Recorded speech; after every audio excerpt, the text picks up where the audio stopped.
আসসালামু আলাইকুম, স্বাগতম সবাইকে আমাদের রেসপিরেশন ফোর্থ আইটেমের লেকচারে। রেসপিরেশন ফোর্থ আইটেমে আমরা রেগুলেশন অফ রেসপিরেশন সম্পর্কে পড়ি। তো এখানে আমরা রেসপিরেশন সেন্টারস এর নেম, লোকেশন এন্ড ফাংশন সম্পর্কে পড়ব। Nervous regulation of respiration and chemical regulation of respiration সম্পর্কে পড়ব। এই আইটেমে regulation of respiration in exercise সম্পর্কেও বলা আছে, তো ওইটা আমরা অন্য কোনো ক্লাসে শেখার চেষ্টা করব। তো এট ফার্স্ট আমাদের মাথায় কোশ্চেন আসে যে হোয়াই রেগুলেশন, কেন রেসপিরেশনের মতো একটা জিনিসকে রেগুলেশন করার দরকার আছে? বাহিরের পরিবেশে বাতাস আছে, আমরা সেটাকে ইন্সপিরেশন করে এক্সপিরেশন করে ফেলতে পারি ইজিলি। তাহলে এই প্রসেসটাকে আবার রেগুলেট করার কি দরকার?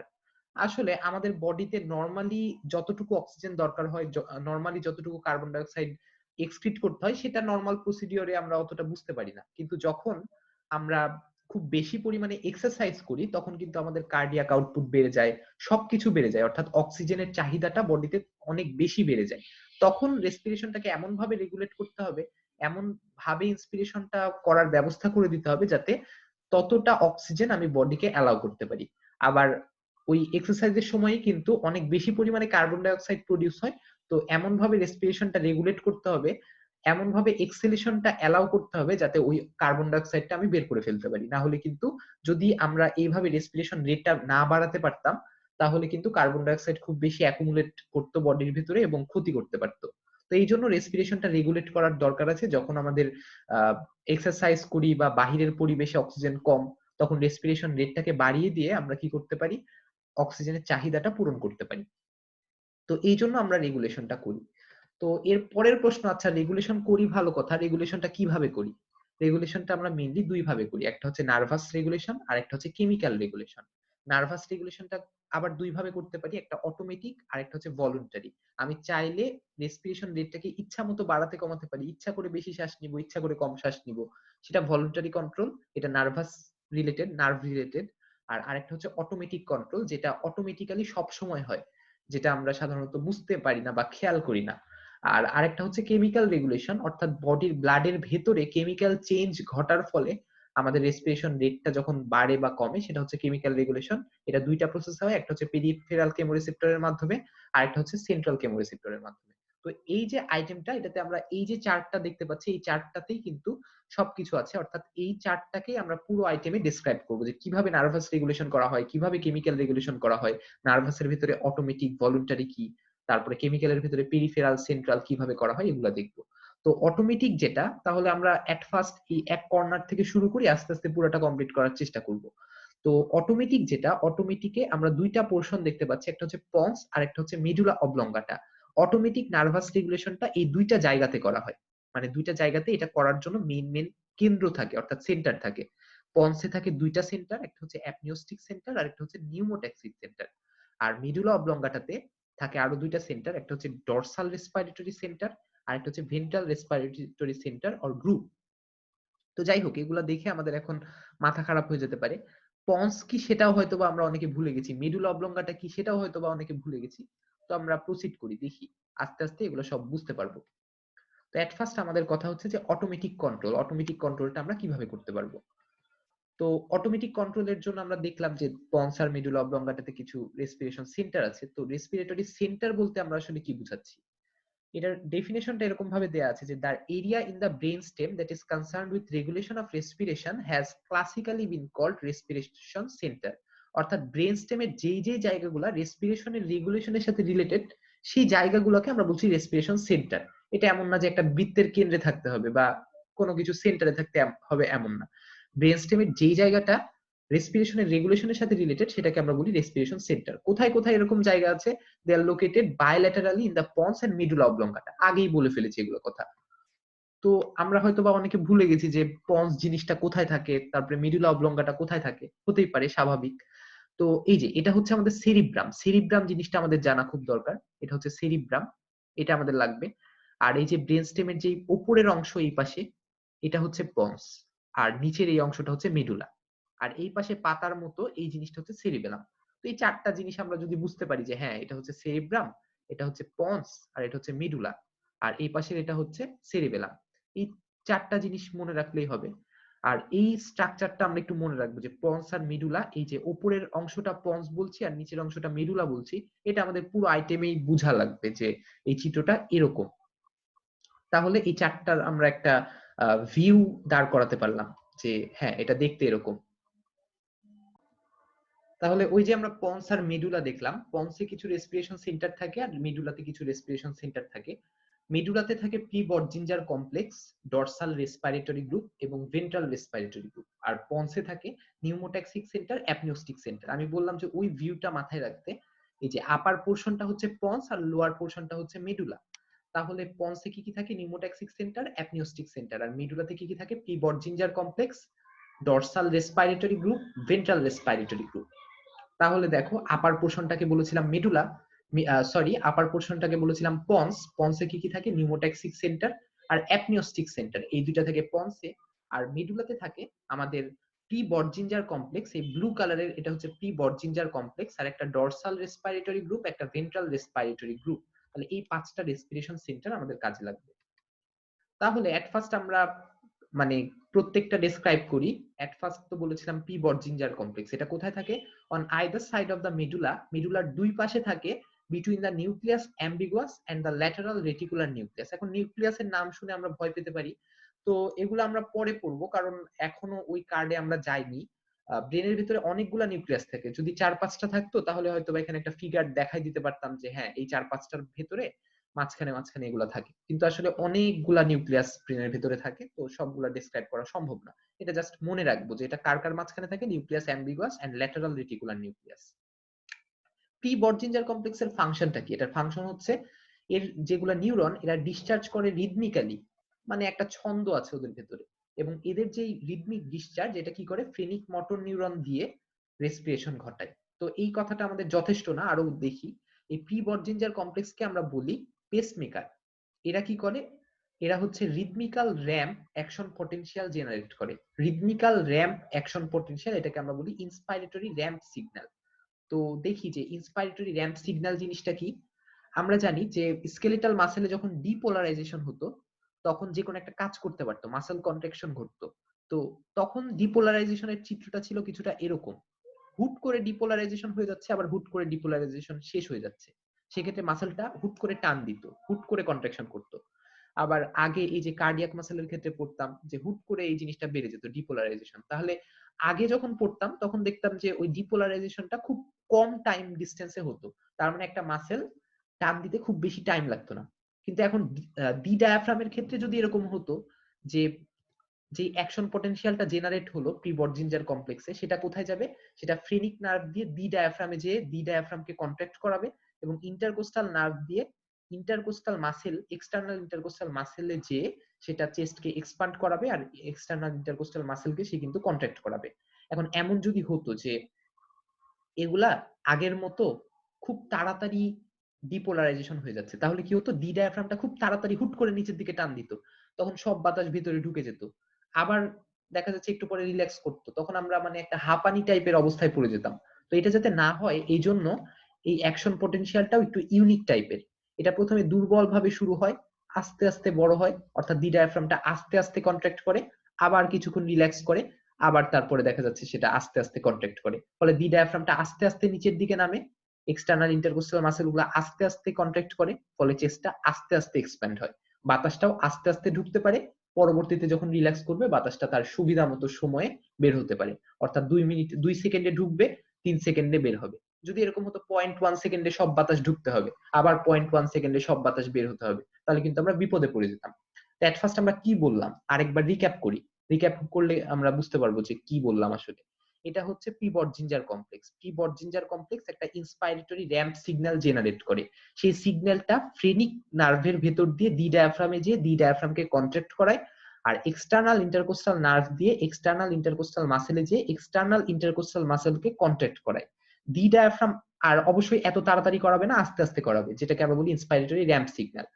তো ডি ডায়াফ্রামটা যখন কন্ট্রাক্ট করবে তখন সেটা নিচের দিকে নামবে, আবার এক্সটার্নাল ইন্টারকোস্টাল মাসেলটা যখন কন্ট্রাক্ট করবে তখন সেটা বিভিন্ন মুভমেন্টের মাধ্যমে, ওই যে আমরা বলেছিলাম pump handle movement, bucket handle movement, ওগুলোর মাধ্যমে চেস্টটাকে এক্সপ্যান্ড করাবে। এগুলো আমরা আগের আইটেমে পড়ে ফেলেছি। তাহলে থোরাক্সের ভেতরে ডায়ামিটার সব দিক দিয়ে বেড়ে যাবে, এবং আমরা বাহিরের বাতাস তখন ভেতরে ঢুকবে, ইন্সপিরেশন ঘটবে। তার মানে সব কাজ কে করলো? এই প্রি বর্জিঞ্জার কমপ্লেক্সই কিন্তু মেইন কাজটা করলো। আচ্ছা, তাহলে এই প্রি-বর্জিঞ্জার কমপ্লেক্স এমন একটা রিদমিক ডিসচার্জ ঘটালো যেটার মাধ্যমে কি হবে, ইন্সপিরেশনটা হবে। এরপরে আরেকটা সেন্টার আছে, সেটা হচ্ছে ডরসাল রেসপিরেটরি গ্রুপ। এটা এই প্রি-বর্জিঞ্জার কমপ্লেক্সের সাথে লাগানো অবস্থায় আছে। আমরা আগেও চিত্রে দেখেছিলাম সম্ভবত। এই যে প্রি-বর্জিঞ্জার কমপ্লেক্সের সাথে ডরসাল রেসপিরেটরি গ্রুপটা কিন্তু লাগানো আছে। তাহলে ওই প্রি-বর্জিঞ্জার কমপ্লেক্স যা করবে ওই কাজটাকেই হেল্প করবে আমাদের ডরসাল রেসপিরেটরি গ্রুপ। কিন্তু এমন না যে আমি যদি ডরসাল রেসপিরেটরি গ্রুপটা কেটে ফেলি তাহলে রেসপিরেশন বন্ধ হয়ে যাবে। আমরা কি ভাবি যে ডরসাল রেসপিরেটরি গ্রুপটাকে ইন্সপাইরেটরি গ্রুপ বলা হয়। তো এই গ্রুপটা, কারণ এটা ইন্সপিরেশনে সাহায্য করে, প্রি-বর্জিঞ্জার কমপ্লেক্সের সাথে যেহেতু এটা লাগানো থাকে তাহলে কিসে সাহায্য করবে, ইন্সপিরেশনেই সাহায্য করবে। কিন্তু এমন না যে এটা যদি আমরা কেটে ফেলি তাহলে ইন্সপিরেশন বন্ধ হয়ে যাবে, তারপরেও কিন্তু প্রি-বর্জিঞ্জার কমপ্লেক্স তার নিজস্ব কাজ করার মাধ্যমে রেসপিরেশন চালাতে পারবে। তার মানে এই জন্য বলা হয় যে এখানে একটা কথা বলা হয় যে lessons of this do not abolish respiration, অর্থাৎ ডরসাল রেসপিরেটরি গ্রুপ যদি ক্ষত হয় তাহলে কিন্তু সেটা রেসপিরেশনকে প্রত্যাহার করে নেবে না বা রেসপিরেশনকে বন্ধ করে দিবে না। সেটা শুধুমাত্র এই ডরসাল রেসপিরেটরি গ্রুপটা প্রি-বর্জিঞ্জার কমপ্লেক্সের সাথে একসাথে কাজ করে ইন্সপিরেশন ঘটাতে সাহায্য করবে। তাহলে এই এই যে গ্রুপটা ডরসাল রেসপিরেটরি গ্রুপ, ডরসাল মানে তো পেছনে, এই জন্য দেখতে পাচ্ছি এটা পেছনের দিকে আছে, এটা কিন্তু কখনোই কি করবে না আমাদের শুধুমাত্র ইন্সপিরেশনে সাহায্য করবে, এক্সপিরেশনে সাহায্য করবে না। তাহলে ইন্সপিরেশন হয়ে গেল। এরপরে আমরা চিন্তা করছি যে যেহেতু প্রি-বর্জিঞ্জার কমপ্লেক্সটা তার একটা র্যাম্প সিগন্যাল জেনারেট করছে, এখন আজীবন যদি সে র্যাম্প সিগন্যালটা জেনারেট করতেই থাকে, আজীবন ডায়াফ্রাম কন্ট্যাক্ট করতেই থাকবে, আজীবন সে নিচের দিকে নামতে থাকবে, তাহলে আজীবন রেসপিরেশন হবে, কখনোই এক্সপিরেশনটা হবে না, ইন্সপিরেশনটা আজীবন হবে। তো এটা যাতে না করতে পারে এই জন্য আরেকটা সেন্টার আছে, সেটা হচ্ছে নিউমোট্যাক্সিক সেন্টার। সেই নিউমোট্যাক্সিক সেন্টার 4 নাম্বারটার কথা বলছি, 3 নাম্বারটা পরে বলবো। নিউমোট্যাক্সিক সেন্টারটার কাজ হচ্ছে, এটা কোথায় থাকে, আপার পার্ট অফ দা পন্সে থাকে এবং এটা নিউক্লিয়াস প্যারাব্রাকিয়ালিসে থাকে। আমি নিউক্লিয়াস গুলো এত বেশি ইম্পর্টেন্স দিচ্ছি না, জাস্ট মনে রাখবা। এটা কি করবে, নিউমোট্যাক্সিক সেন্টারটা আমাদের যেই প্রি-বর্জিঞ্জার কমপ্লেক্স আছে এটাকে বন্ধ করে দিবে। বন্ধ করলে কি হবে, সে আর অ্যাকশন পটেনশিয়াল জেনারেট করতে পারবে না, ডি ডায়াফ্রামকে আর কন্ট্রাক্ট করাতে পারবে না, ডি ডায়াফ্রাম আর নিচের দিকে নামবে না, এক্সটার্নাল মাসল গুলো আর কন্ট্রাক্ট করে চেস্টকে আর বড় করতে পারবে না। যখন এই সবগুলা পজ হয়ে যাবে, স্টপ হয়ে যাবে, তখন কি তাদের নিজস্ব স্থিতিস্থাপকতার কারণে তারা আবার আগের জায়গায় ফেরত আসতে যাবে। তখন তারা কি করবে, ডি ডায়াফ্রাম নিজস্ব স্থিতিস্থাপকতার কারণে উপরের দিকে উঠবে। তারপর এক্সটার্নাল ইন্টারকোস্টাল মাসল গুলা বা পুরা রিপসটা, পুরো সবগুলা রিপস নিজস্ব স্থিতিস্থাপকতার কারণে আবার আগের জায়গাতে ফেরত আসবে। সবগুলা ইলাস্টিক স্ট্রাকচার আগের জায়গাতে ফেরত আসবে।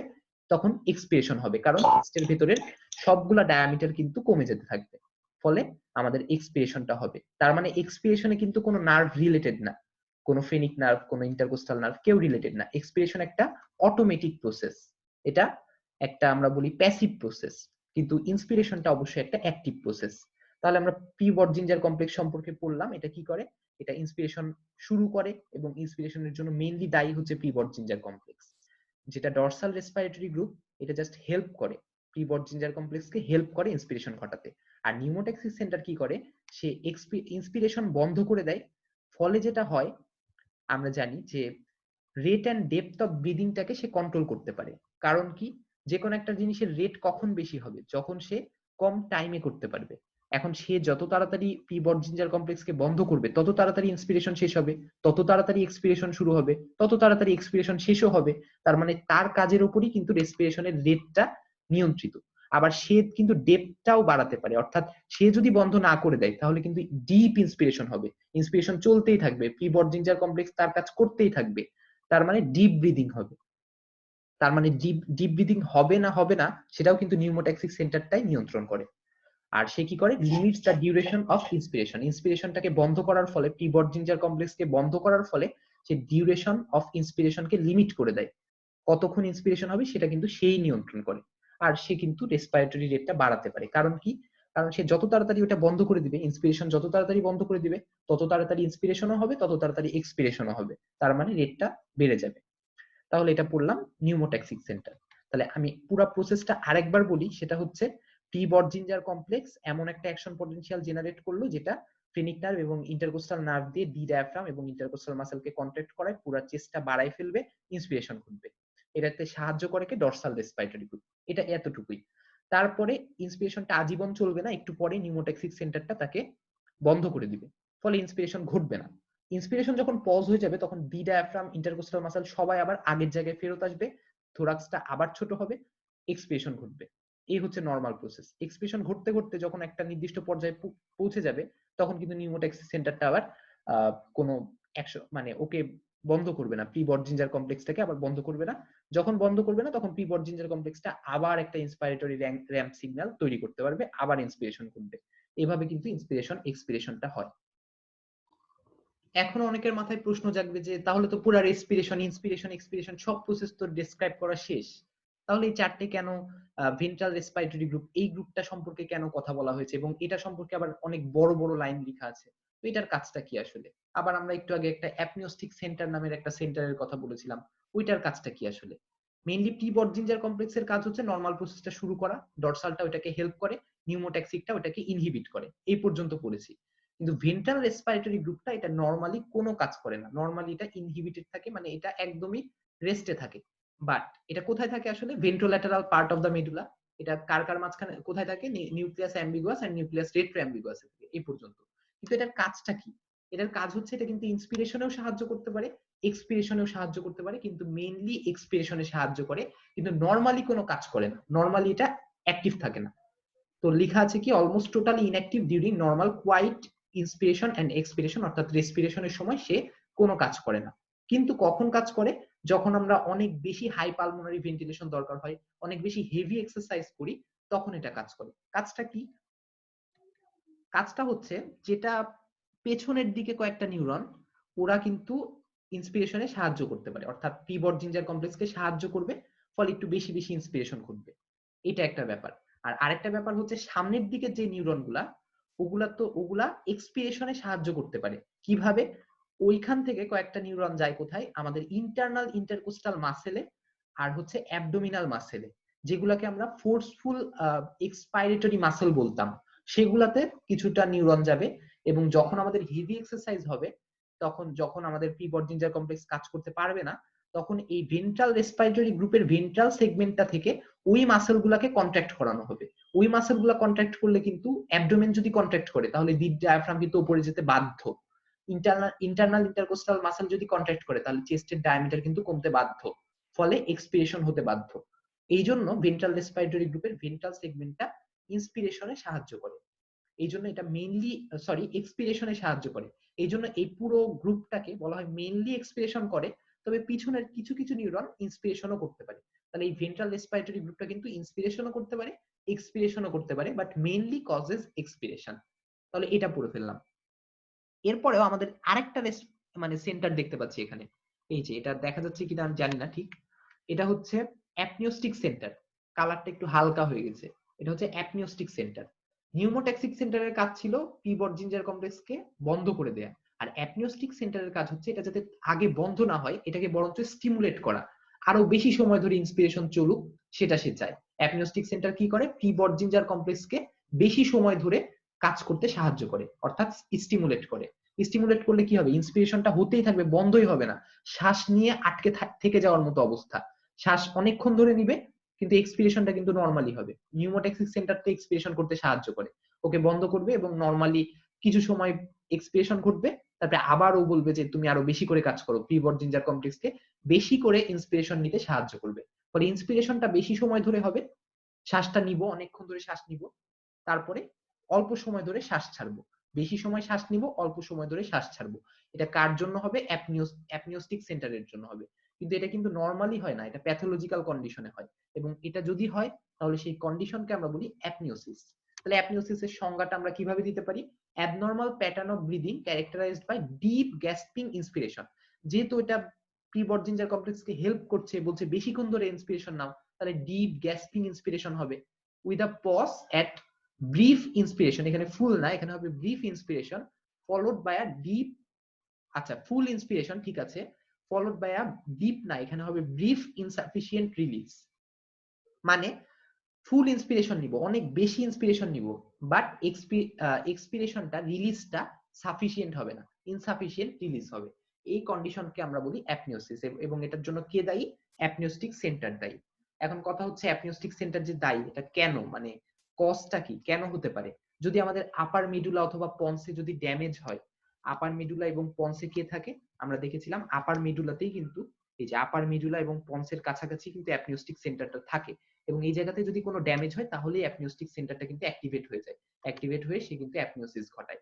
তারপরে কি removal of input from vagus nerve and pneumotaxic centre also can be caused by some drugs like ketamine anaesthetic agent. Ketamine এটার কারণে হতে পারে কোনো কারণে, আর আরেকটা হচ্ছে ভ্যাগাস নার্ভ। ভ্যাগাস নার্ভের বিষয়টা আমরা একটু পরে বুঝতে পারবো যে কেন ভ্যাগাস নার্ভের ইনপুটটা রিমুভাল হলে আমাদের অ্যাপনিউসিসটা হতে পারে। তো আপাতত এটা বাদ থাকুক, একটু পরে আমরা বুঝতে পারবো। এরপরে হচ্ছে ইফেক্ট অফ ট্রানজেকশন। আমরা যদি ব্রেনের কোথাও কাটি, কেটে ফেলি, তাহলে কি কি এফেক্ট হতে পারে। আমরা যদি পন্সের ওপরে কাটি, আমরা এই যে এটা হচ্ছে পন্স, পন্সের ওপরে যদি কেটে ফেলি তাহলে কিন্তু কোনো রেসপিরেটরি সেন্টারের কোনো অ্যাক্টিভিটি বন্ধ হবে না, নিচের গুলো সব কাজ করতে থাকবে এবং নিচ দিয়ে তারা কিন্তু সব রেসপিরেটরি মাসেলে অ্যাক্টিভিটি করতে পারবে, তাহলে রেসপিরেশনের কিন্তু কোনো প্রবলেম হবে না। এরপরে পন্স যদি আমরা নিউমোট্যাক্সিক সেন্টারের লেভেলে যদি পন্সকে কেটে ফেলি, এই যে নিউমোট্যাক্সিক সেন্টারের লেভেলে যদি পন্সকে কেটে ফেলি, নিউমোট্যাক্সিক সেন্টারের কাজই হচ্ছে সে কিন্তু ওই যে প্রি বর্জিঞ্জার কমপ্লেক্স ছিল, এখানে যদিও তীর চিহ্নে মনে হচ্ছে অ্যাপনিউস্টিক সেন্টারকে কাজ করছে, ও কিন্তু প্রি বর্জিঞ্জার কমপ্লেক্সকে হেল্প করে। এখানে একটা প্রি বর্জিঞ্জার কমপ্লেক্স ছিল যেটা দেখা যাচ্ছে না এখানে। তো প্রি বর্জিঞ্জার কমপ্লেক্সটাকে সে যখন ইনহিবিট করে তখন কিন্তু ইন্সপিরেশনটা বন্ধ হয়। এখন ওইটা যদি কেটে ফেলা হয় তাহলে সে কিন্তু আর ইনহিবিট করতে পারবে না, তার মানে ইন্সপিরেশনটা হতেই থাকবে, অনেকটা অ্যাপনিউসিসের মতো অবস্থা হবে। আরেকটা হচ্ছে আমরা যদি প্রি বর্জিঞ্জার কমপ্লেক্সের লেভেলে যদি মিডুলাকে কেটে ফেলি, অর্থাৎ প্রি বর্জিঞ্জার কমপ্লেক্সের লেভেলে যদি মিডুলা কেটে ফেলা হয় তাহলে প্রি বর্জিঞ্জার কমপ্লেক্স তো আর নতুন কোনো ইন্সপাইরেটরি এফেক্ট করতে পারবে না, তখন কিন্তু ইন্সপিরেশন এক্সপিরেশন কিন্তু বন্ধ হয়ে যাবে। আর dorsal respiratory group, ventral respiratory group, এদের লেভেলে যদি কাটা হয়, ডরসালটা কিন্তু জাস্ট প্রি বর্জিঞ্জারটাকে হেল্প করে, ও কিন্তু বাধ্যতামূলক ভাবে কোনো কাজ করে না। আবার ভেন্ট্রালটাও কিন্তু নরমাল প্রসেসে কোনো কাজ করে না। তাহলে এই লেভেলে যদি আমরা কেটে ফেলি, এগুলাকে যদি কাটি, তাহলে কিন্তু মানে রেসপিরেশনটা যে বন্ধ হয়ে যাবে এমন অবস্থা কিন্তু আমরা দেখতে পাবো না। আর লোয়ার বর্ডার অফ মেডুলা, এখানে যদি আমরা কাটি, একদম মেডুলার লোয়ার বর্ডারে যদি কেটে ফেলি, তাহলে কিন্তু এই ব্রেন, এই রেসপিরেশন সেন্টার থেকে যতগুলো আউটপুট ছিল, যেই যেই নার্ভ দিয়ে আমরা সিগন্যাল গুলা পাঠাতাম সবগুলাই কিন্তু কেটে যাবে। এখন এই লেভেলটা যদি আমরা কেটে ফেলি তাহলে কিন্তু কোনো রেসপিরেশনই হবে না, এটা হচ্ছে একটা ব্যাপার। তাহলে রেসপিরেশন সেন্টার রিলেটেড যতগুলো কাজকর্ম আমরা করেছি সব কিন্তু হয়ে গেল। নরমাল রেসপিরেশন প্রসেস, তারপরে হেভি এক্সারসাইজের সময় কি হবে, এই টাইপের ছোটখাটো দু একটা কথা আমরা বলে ফেলেছি। আরেকটা বিষয় আছে, সেটা হচ্ছে আমরা যদি খুব বেশি ইন্সপিরেশন নিয়ে ফেলি, দেখা যাচ্ছে জোর করেই নিলাম বা যেভাবেই নিই না কেন, লাংসটা যদি অনেক বেশি বড় হয়ে যায় তাহলে একটা নির্দিষ্ট লিমিটে যাওয়ার পরে লাংস থেকে ভ্যাগাস নার্ভের মাধ্যমে একটা সিগন্যাল এসে আমাদের মানে এই ডরসাল রেসপিরেটরি গ্রুপটাকে কিন্তু সে বন্ধ করতে পারে। বন্ধ করলে কি হবে, আর ইন্সপিরেশনটা হবে না।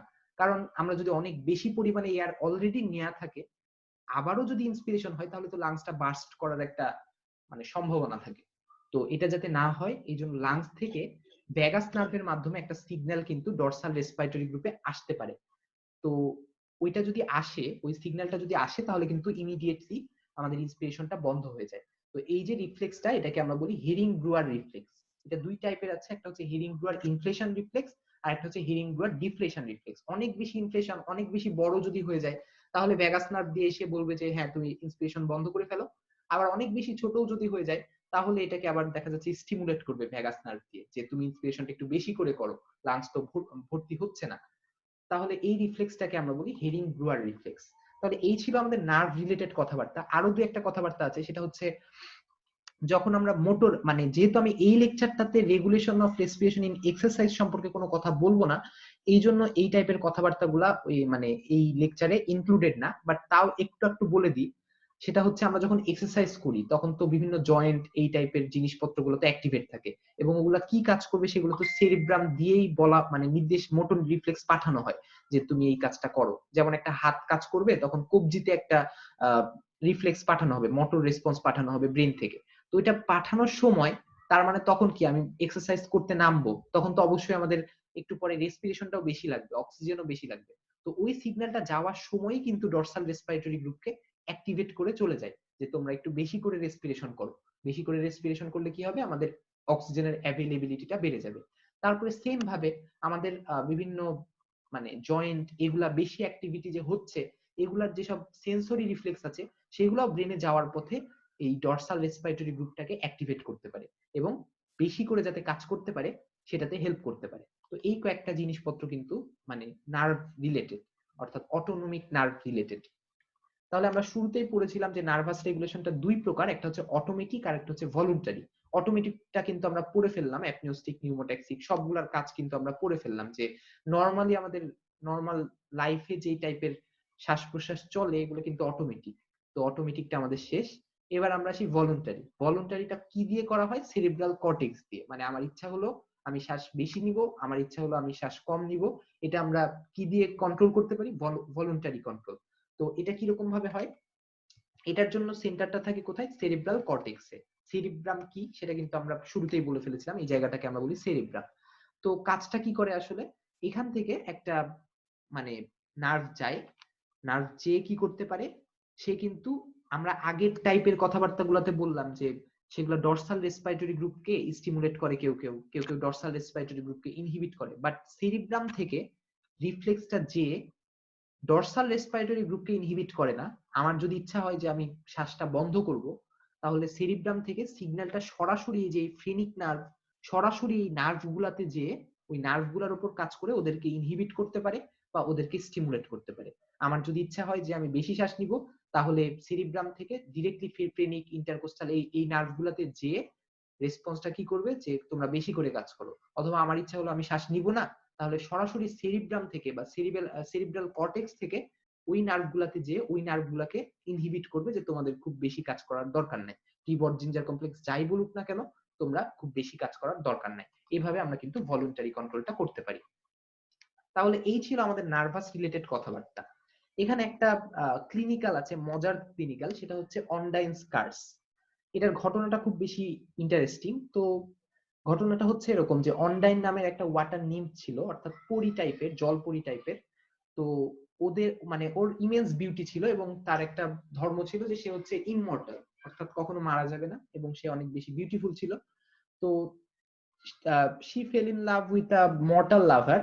একজন মর্টাল লাভারের সাথে তার লাভ হয়ে যায়। তো এরপরে যেটা হয় যে ওই মর্টাল লাভারটা তার জন্য আনফেইথফুল ছিল, যেহেতু সে খুব বেশি বিউটিফুল ছিল এবং তার ধর্ম ছিল সে ইমমর্টাল, কখনো মারা যাবে না, বাট সে যেহেতু fell in love with a mortal lover, তো তার এই ইমমর্টাল ধর্মটা কিন্তু চলে যায়।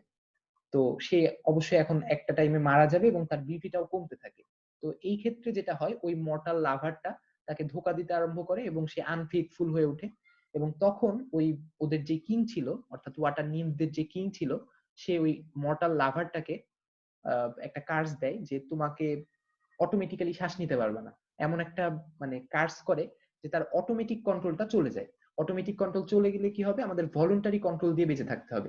শ্বাস নেওয়ার কথা প্রত্যেক মুহূর্তে আমাদেরকে মনে রাখতে হবে, মনে রাখতে হবে, এবং ইন্সপিরেশনের জন্য মনে রাখতে হবে হ্যাঁ আমার তো এখন শ্বাস নিতে হবে। যেমন আমরা খাওয়ার কথা মনে করতে হয়, ঘুমানোর কথা মনে করতে হয়, তেমনি ভাবে প্রত্যেক মুহূর্তে শ্বাস নেওয়ার কথা মনে রাখতে হবে।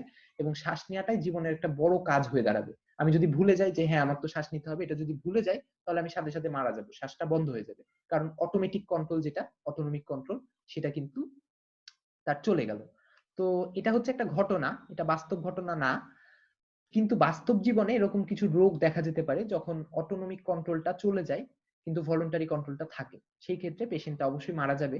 এবং ভলান্টারি কন্ট্রোল কিছু সময়ের জন্য তাকে মানে ভলান্টারিলি শ্বাস প্রশ্বাস নিয়ে বেঁচে থাকতে হবে, না হলে সে কিন্তু মারা যাবে। অথবা কৃত্রিম ভাবে শ্বাস দেওয়ার ব্যবস্থা করা যেতে পারে, কিন্তু আলটিমেট ফেট কি? অবশ্যই মারা যাবে। তো এই ছিল আমাদের রেগুলেশন অফ রেসপিরেশনের নার্ভাস রিলেটেড অংশ। এরপরে আমরা কেমিক্যাল রেগুলেশন অংশটা পড়ার চেষ্টা করব। আপাতত ধন্যবাদ।